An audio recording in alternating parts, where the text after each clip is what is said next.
Helen, thank you very much indeed. Helen, talking there about the weather and big changes and differences in different parts of the UK. I was just looking at that map thinking it could be that we're talking about the results of the EU referendum, because that kind of sums that up as well, doesn't it? We're here in Banbury this morning. It's market day, Saturday morning in Banbury. Thank you for joining us, and we've come here because Banbury is typical of a lot of places. It was split pretty much down the middle, although they did vote narrowly to leave the EU. So we're talking to people of all kind of backgrounds and communities here this morning to get their reactions. But joined on the sofa here, the breakfast sofa in the market, by Lord Digby Jones. Good morning to you. Hello, good morning. Former business minister, former head of the CBI. You wanted leave, but you didn't really think it was going to happen, did you? Well, no, I was a reluctant leaver on the basis that, and I very much wanted to come out, but on the basis I never thought the EU would reform. I wanted to stay in a reformed EU, but I had no confidence that Brussels would stop its march inevitably towards 1970, and I think it was a surprise. I think the British public are surprised. What I'm thrilled about, actually, is that subliminally, almost unconsciously, the great British public have put their democratic freedom ahead of money, and the establishment elite has had a kicking. And whether the establishment are trade unions or big business or ministers or Brussels or the markets, every one of them tried to frighten the living daylights out of Britain for about 8 weeks. And the British public sort of quietly went about the business and then went into a secret ballot box and said, do you know what? I like electing my leaders. I don't like actually being told what to do by unelected, unaccountable people, so I'm going to get out of that lot. And if it costs me a few bob for a couple of years, so be it. And I say well done to them. And by the way, I repeat, I'm not one of your sort of out there on the hinterland. I actually really do hope that the European Union, these unelected, unaccountable people, actually sit there and there's nothing. The trouble is, I think the Remain camp are going to take this very badly. I think they're going to be sore. I think they're going to threaten Armageddon. And when you think that yesterday evening, the stock market finished just 2.7% down on where it was last Monday, which actually, in a 12-month thing, is nothing. And I just worry that I think the Remain camp are going to go into an almighty soak. And that's not going to help these lovely people here. Or the man who sells those wonderful bamboo cakes. I've had one already, but don't tell my wife what it is. I've had two already. You're a businessman now. Yeah.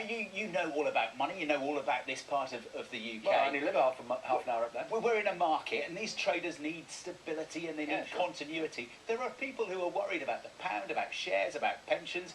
This is very uncertain times financially, and could be for a long time. You're right. The media should do Britain a favour and actually be balanced about it more than they are right now. I don't blame the media for being where they are, because at the end of the day, it's so unusual. But financial markets, that's just facts and numbers, well, isn't it? Yeah, but the financial market, as I said, the FTSE ended up just 2% down on last Monday.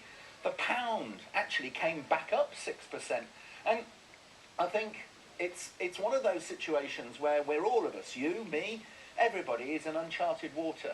Business likes stability, as you rightly say. But I looked it down a camera lens about 2 weeks ago and I said, I can tell you now, this will be all right. It's going to be choppy water for a few weeks, but it will be all right. Weeks? I believe weeks. I really do believe weeks. We're hearing this morning it's going to take years to sort out trade deals. Yeah, but you're being told this by the establishment elite who've just had the surprise of a lifetime. And they're in a sulk, and they're going to have to swallow a lot of humble pie to get through this.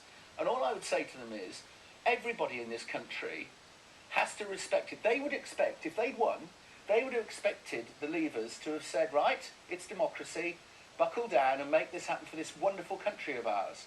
Now what the establishment have got to do is say, right, you're lost. Now buckle down and make this work with all your supreme talent and your contacts and your ability and your money, and make this work for this wonderful country that has actually decided to tell Europe, all 520 million of them, there's something a bit more important than money. It's called democracy. And if this is a very good lesson to Brussels, then I think it's a day's work well done. And in one sentence, what do you say to somebody watching this at home this morning who voted one way or the other, but he says, oh my goodness, I didn't think this was going to happen, and who's worried? But how do you reassure them? I actually reckon that an awful lot of people who voted to leave actually woke up this morning and went, ooh. And it's because it is so amazingly, enormously seismic shift in global everything. So I would say to them, you have a golden opportunity. Britain is the most globalised country on earth. We are an open society. We're not racist, we're not sceptic.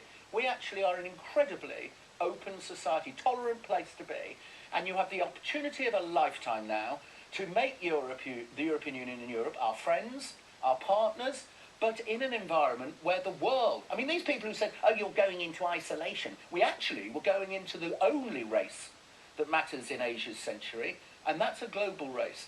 And we've got an opportunity, and all I would say to the Remain camp this morning, the MPs, the businesses, the media, the trade unions, just understand that this is something where you can take our wonderful country and our grandchildren will say thank you. That's the challenge. Now, suck up democracy when it doesn't work for you and go and make it happen. Lord Digby Jones, thank you very much indeed for joining us. You mentioned humble pie a minute ago. There's another one over there. There are pies, we have pasties, we have cakes, we have and more Banbury cakes, of course. Let's go back to Naga in London. Hi, Naga. Do you know, both